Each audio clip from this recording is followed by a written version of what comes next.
Before we get started, please note there's some adult language in this episode. If you've got kids in the area or are playing this around coworkers, you might want to listen later. Welcome to the Behavioral Grooves podcast. My name is Tim Houlihan. In this re-grooving episode, we are re-sharing the grooving session, only the grooving session, that followed Kurt's and my conversation with Annie Duke, author and poker champion extraordinaire. Truly one of our favorite episodes.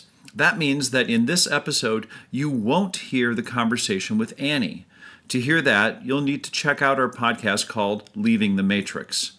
There you can enjoy all of Annie's insights and enthusiasm firsthand. This episode is just the grooving session after we spoke with Annie. It's about 30 minutes long and includes comments Kurt and I made about Annie, as well as our observations on loss aversion, goal setting, accountability coaches, Nudge Fest, Lila Gleitman's contributions to the English dictionary, listening to or not listening to music while we're doing other tasks, and Alex Chilton's impact on musical literature. Also, Kurt and I want to let you know that we have instituted the thinking in probabilities approach in our conversations with each other and with our respective clients. We encourage you to give it a try. And speaking of probabilities, we believe that you're at least 87% likely to jump onto your favorite podcatcher and give Behavioral Grooves a positive review. Thanks in advance for your support. Now, our grooving session on Annie Duke. Welcome to our grooving session, where Tim and I groove on what we learned from our Behavioral Grooves interview, have a free-flowing discussion on some of those topics, and whatever else comes into our now too full of information and vodka heads. Still on the vodka thing, huh? The vodka thing, yes. I say that as if I'm accusatory. As I recall, I actually kind of went there. I think you did. I think you were the one who led us down that rabbit hole. Oh man, because vodka is so good.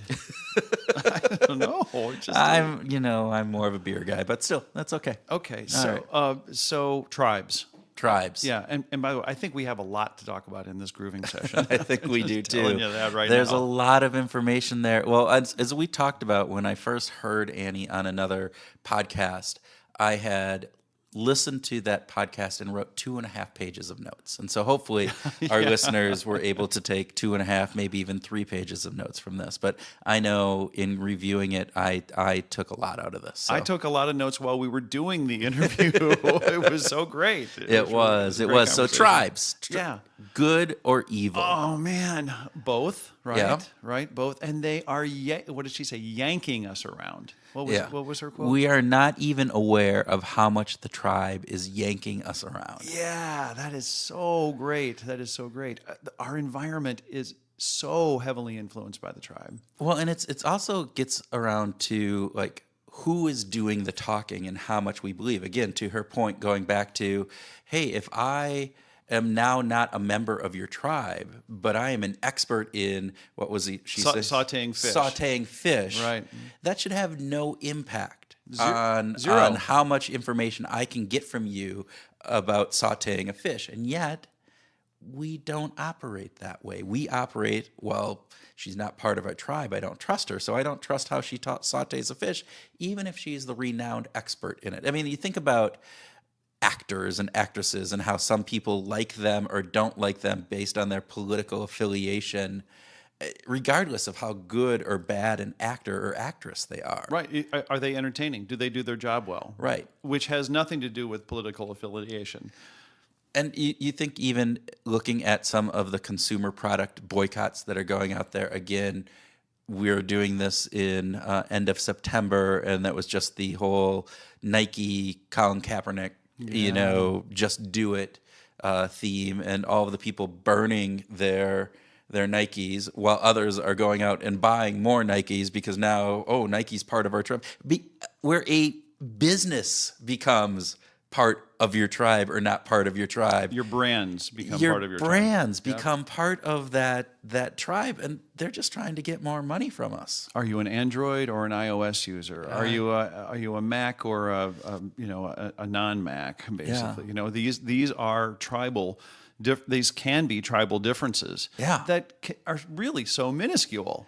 And they don't. What does it represent that I'm more one product than another? Really, what does it mean? Yeah. I thought it was interesting when we talked about how that tribe is yanking us around, and it brought up this element that I had remembered from, I think it was a graduation speech in Kentucky, and I looked it up afterwards. So it's Ben Bowling's graduation speech, and so it was really, he just did it. He was and the valedictorian of the and class, he came right? up and he talked about, oh, I Googled some quotes that I liked, and then he gave this quote, and he attributed it to Donald Trump, and the crowd cheered. Oh, yay. And then he goes, oh, wait, I'm sorry, that was actually Obama. And then there was silence, and actually some people actually booed.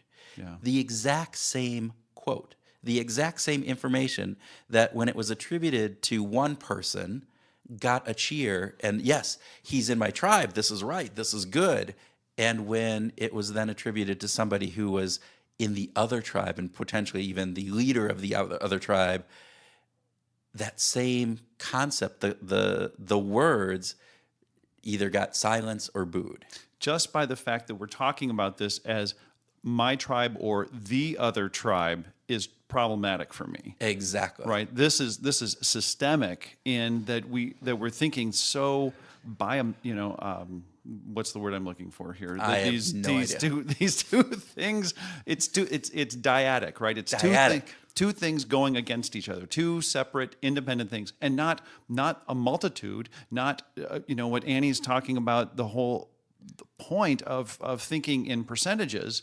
We're not thinking in percentages. We're thinking very biopically. It's either this or it's that. It is black or it is white. There is no gray area in between. In reality, the overused metaphor, we live in a gray world, right? And the component that because somebody is supposedly with us or in our tribe doesn't mean that we don't have 90% of agreement on most other issues. That's and I right. think that gets missed. And I think what Annie's trying to do, which I commend her for, and I commend people who are trying to do this, is to get away from that, to get away from this component of, yes, you are either with me or against me. And if you're not with me, you're against me. As opposed to, we don't share the same political view. However, you're tremendous at sautéing trout. Right. And we should talk about that. Because I want to get better at sautéing trout, and you're the expert I need to go to. Or we like the same football team, or we both enjoy behavioral science, or whatever that would be. We have a lot more in common than we have differences. At least, for listeners in the United States, I believe that very true. I think, in reality, for most listeners around the world, as humans, and maybe this is, putting some of the biases that I have on the world out there, but I think, again, for the most part, we have families that we love. We want to keep them safe. We want to give our children a better life than one that we had. We want to make sure that things are fair. And it goes into a bunch of Jonathan Haidt's work, right? You come from a weird tribe, by the way, and that none of that really appeals to me. No. But of course, yeah, of course it does, right? I These know. are universals, right? Yeah. And yet we tend to focus in on the differences. Yeah. It reminds me, real weird segue here. It reminds me of when we do work around organizations and sales forces, and they have base pay and an incentive pay. Are you thinking about a particular client that we were working with I'm together I'm recently? actually thinking about multiple clients I've worked with, but the one could come up. But where 80% of a salesperson's pay is on their base pay, and only 20% is at risk or variable. And yet, where is 90% of their effort focused and their angst and their concern? On that 20%. On As the if 20%. that were the entire universe that mattered. Exactly. When you're looking at that totality of their pay, the vast majority of that is already it's base pay, and there are certain things that you need to do in order to keep that and to do that. But no, they focus in on the unfairness or their perception of unfairness of that 20%. Right.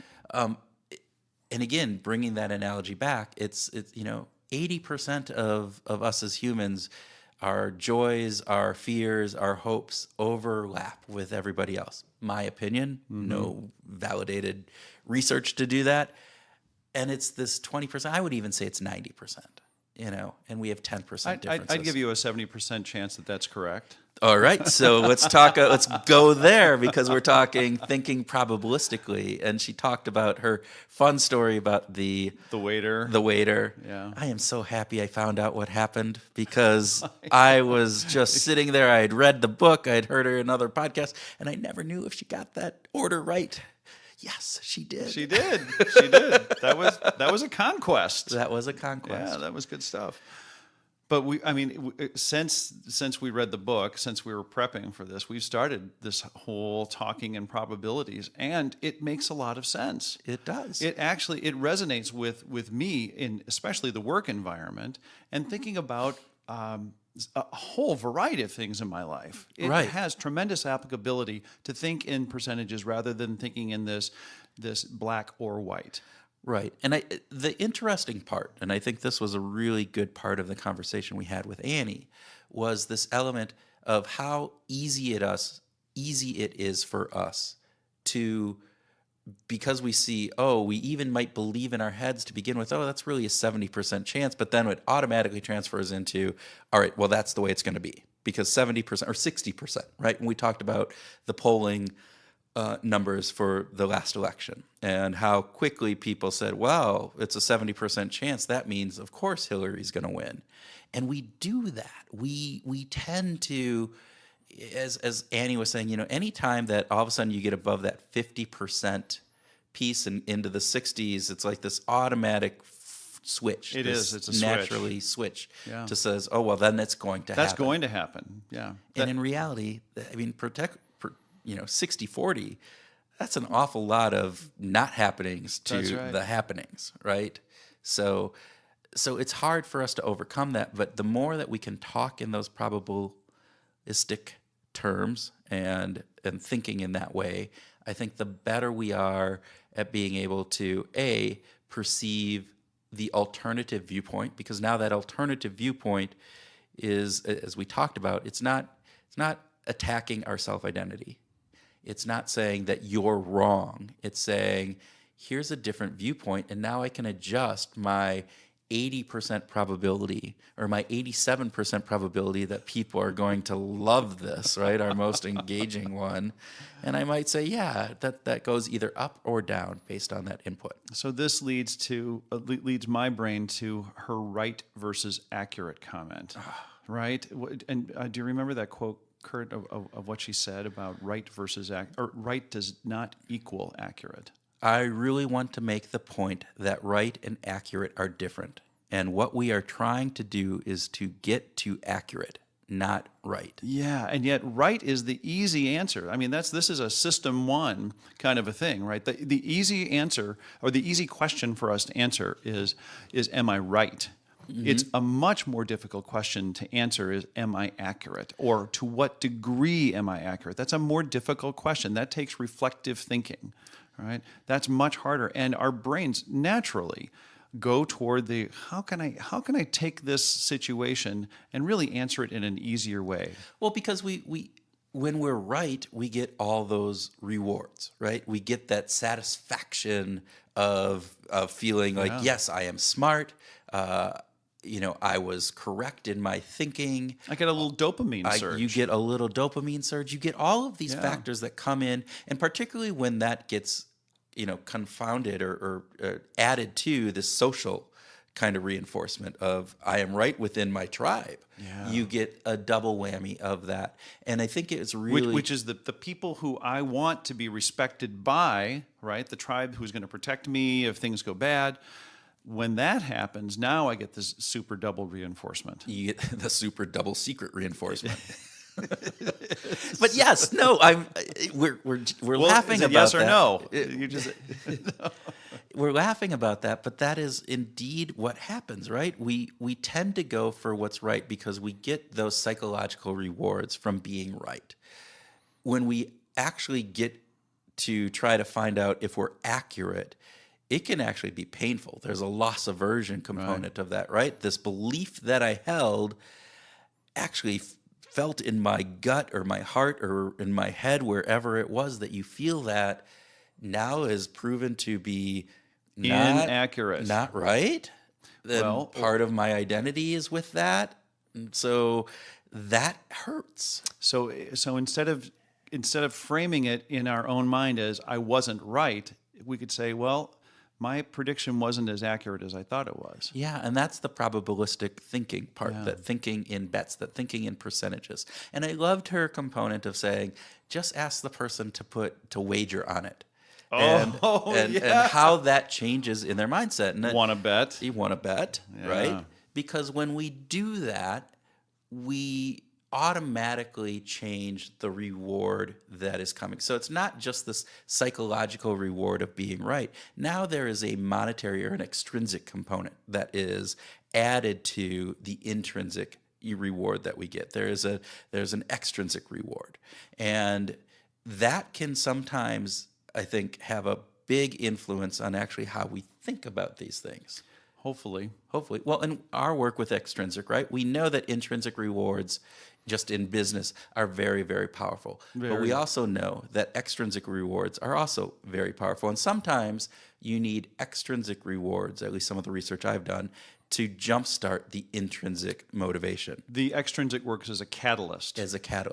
I think in this, that extrinsic reward of having a bet on there, right? The loss aversion of potentially losing that money, the potential gain of gaining some money, that extrinsic component is that catalyst. I saw this in some of the work that I did on goal setting, where individuals who were below quota and had been in sales contests consistently over the years where they couldn't earn unless they got to quota. Right. But they were consistent performers, just not stars. Okay. Right? They're kind of below the middle. The core, as Ahern had said. As Mike Ahern would talk about. And when they had an opportunity to simply compete against themselves and not against the rest of the sales organization, and to select a goal that was above and beyond what they had ever done, and they achieved that, and they earned, even though it was still below quota, it built up self-confidence. It reframed who they are and allowed them to actually gain ability so that now their baseline, their run rate increased from where they were before, in part because you use this extrinsic reward as a catalyst to get that intrinsic support and confirmation of confidence and risk-taking. Like, I can do it. I can do it becomes more apparent at that point. So in this situation, that thinking in bets or taking, do you want to bet on this, can be that catalyst to actually reframe how somebody thinks about things in general, because they're getting the positive reinforcement from that and seeing actually how that works, and hopefully understanding that more accurate view of the world lends itself to long-term success, right? And Annie was talking about, look, on the poker table, I don't want to be right. I want to be accurate, because the more accurate I am, that means I'm going to have success in the long run, right? And just because I did all the wrong things, but I got the right, flip at the end and I won, it's that resulting component, which again is a whole nother component that we didn't really get into a lot, but Annie talks a lot about in her book, about that component of how we tend to view how good our decision-making process is based on the result. Yeah. And what she was saying is that that's a faulty way of actually thinking about it. It's inadequate. It's inadequate. If you have a number of chances, right, over and over and over and over again, that might have more validity. However, many of our decisions are not these things that we get multiple chances to really look at, review, and go over. And so the fact that we are looking at results impedes how much information we can gain from the actual decision-making process to determine, was it a good decision-making process or a bad decision-making process? Exactly. Yeah. So, I want to talk about meetups before we stop. yeah. Because this I ties think, into that. Yeah. Yeah. So the whole thinking on having this learning pod component, which again I think is fantastic in getting those people who can be the Galileo, right, and In the point room with in us. the room to you, and you're talking about these things, and you're actually discussing these things with a contract that she talks about of saying, our contract with each other isn't this normal social contract of reinforcing, you making sure you feel good. This isn't going to be a love fest. Right. This isn't that. That this is a contract that we have with each other to point out the accuracy of our beliefs and our actions, and understanding that they're going to hold a mirror up to us, and that mirror sometimes is going to reflect things back that we may not want to see. But because we have made a contract, that's okay. And then you get rewarded for doing those positive things and thinking in ways that are positive about that. So this is like an accountability meetup. It's an accountability meetup. And so we started Behavioral Grooves as a meetup to gather people together around talking about behavioral science and applying that to work and life. And we have had a fantastic component around that. I think there is a cool opportunity to start using meetups or such, because I think it's hard to ask people who are your friends or people that you're interacting with. It may not be for everybody, but for myself, I know that would be something that might be a little bit difficult. I could probably ask you because you do it regardless. Well, and you as well. Well, there you go. We just hold each other accountable. We do. Yes. We do.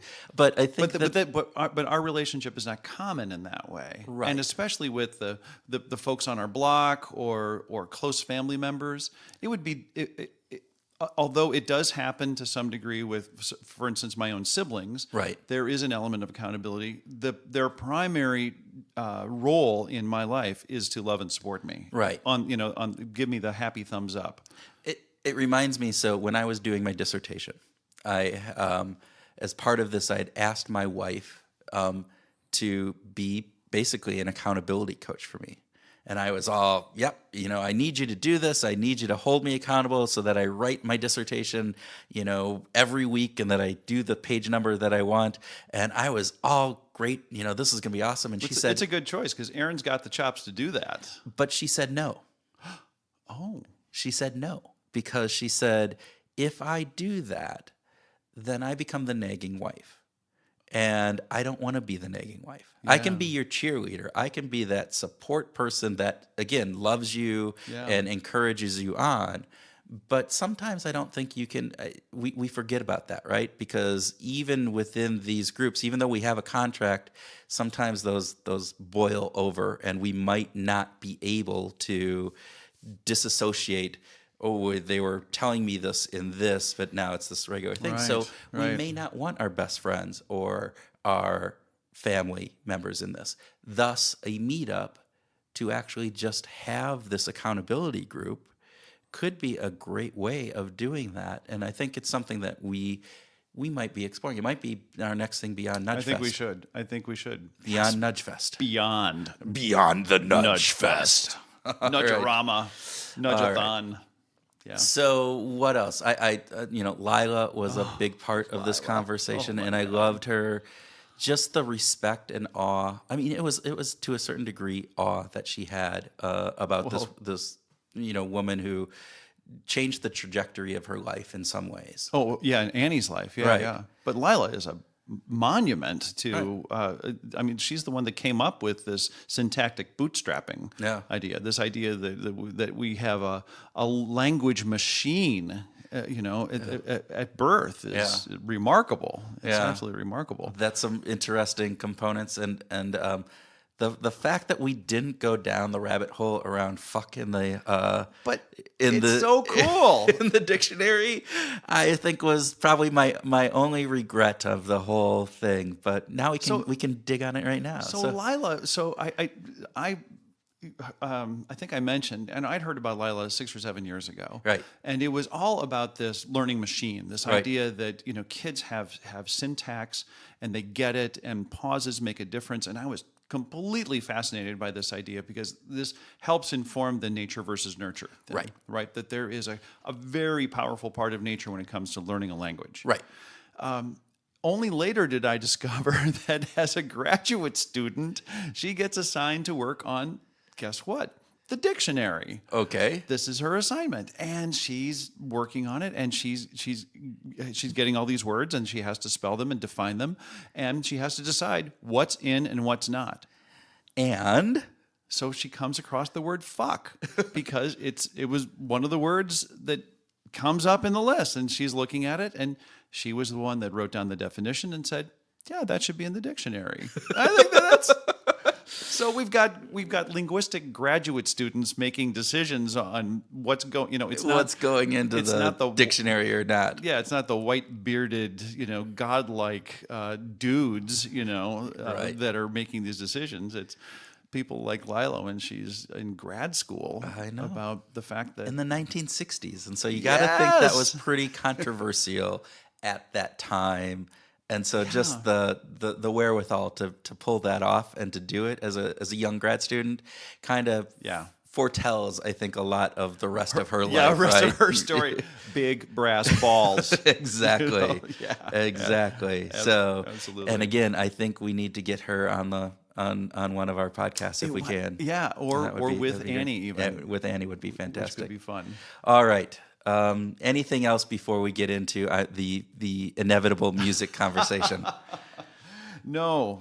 I think that those are the key topics that I wanted to groove on. All right. So I am actually excited about this music conversation because I'm leading this at this point. So one of the interesting things that I thought about this conversation was that Annie talked about, that she needs to get in and immerse herself in the music, right? It's not this casual piece. She doesn't listen to music when she's writing because it's this distraction for her. And you have the same kind of response to that. I remember being very young with listening to my parents have a conversation with an adult friend, a woman who seemed very old to me at the time. She was probably in her 50s or something. That's old. Decrepit like that. And she says, "Oh, I sometimes I just love to meditate with just soothing strings in the background." And I thought that is insane. Like meditation and string music, like, music itself is just so engaging. There'd be no way that I could do something as what I would believe to be at a very young age, something soothing as meditate while I'm listening to music. That was impossible for me to connect. Interesting, because I am exactly the opposite. I will put on music to set a mood and to do variety of different things, and I can have the music in the background. If it's music, it's not. Again, I will say that there's different types of music, and some music is less likely to have that background effect. And Annie different acknowledged things. that as well, right? There was some. I mean, particularly if they're great lyricists and you're listening and there's a story, and then it engages me more. But I mean, definitely music without a singer involved, even music with a lyricist and singing involved, if it kind of melds into that background, I find that to be this element that kind of sets me into a mood that then I'm able to actually concentrate more on the work that I'm doing. How do you do that? Honestly, how can your brain just... See, this is interesting how you're not in my tribe. I don't know if I can trust anything. I have this great recipe for sautéed fish. I just don't believe it. I think it's a piece of crap. Anyway. It is interesting though, isn't it? It is. And then the other thing, so you talked about Alex Chilton, and so the only reason I even knew who Alex Chilton was the Replacement song. Oh, right. Yeah. Which I remember when I got that in college and I was listening to it, I actually went out before the days of Google, right? And I tried to search who Alex Chilton was. Really? Yeah. Wow. And, he was some 70s pop star. That was Yeah. what I got out of that. But long before Big Star. Well, that was Big Star. Yeah, that's what it was he. long before all that. He was with the box tops. Yeah, see, I didn't get that in my pre-Google days. So Yeah, isn't that interesting? yeah. So Well, once again, I think we've come to the end of just a invigorating discussion, and the interview with Annie was just so much fun. it was fun, and thank you, Annie, for doing that. We really appreciate it. And for our listeners, please, if you found this interesting, if it wasn't too long, but you found it interesting, please share this with a friend. It'll get me to my 60% so I can win the bet with Tim. You're not going to win that. Yeah, I'm going to win that bet. And then even if I don't get to that, share this, because we think that the more people that are able to listen to this, the better off the world will be. Let's expand our tribe. We're going to expand the tribe to the entire Yes.